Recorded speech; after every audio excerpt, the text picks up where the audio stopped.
La unitat docent de l'Hospital Universitari Institut Pere Mata acull cada any 3 residents de psiquiatria, 4 de psicologia clínica i 3 d'infermeria en salut mental.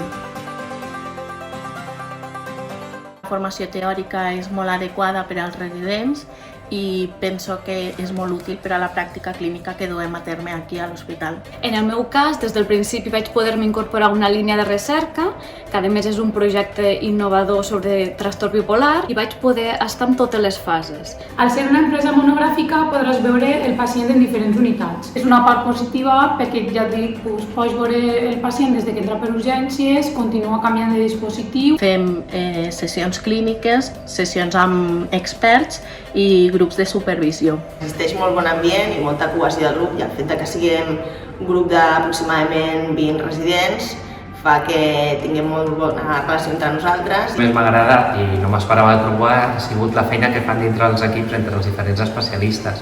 La part de psiquiatria és molt rica i àmplia, però s'ha de complementar amb altres professionals, tant treball social, psicologia, infermeria de salut mental. Per mi, un punt fort és la recerca, perquè des del principi t'ofereixen diverses línies i tu pots incorporar a la que tu decideixes i amb nivells d'implicació diferents.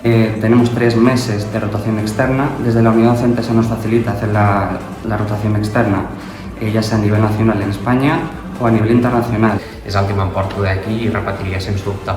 Hola, em dic Carlota, soc resident de Psicologia Clínica y soc de Reus. Soy Nicolás, soy de Perú y soy MIR de Psiquiatría. Soy Paola y soy residente de psiquiatría aquí en el Institut Pere Mata y vengo de Murcia. Mi nombre es Dulce, soy residente de psiquiatría en el Institut Pere Mata y soy de Valladolid. Yo soy Marina, soy residente de enfermería y vengo de Albacete.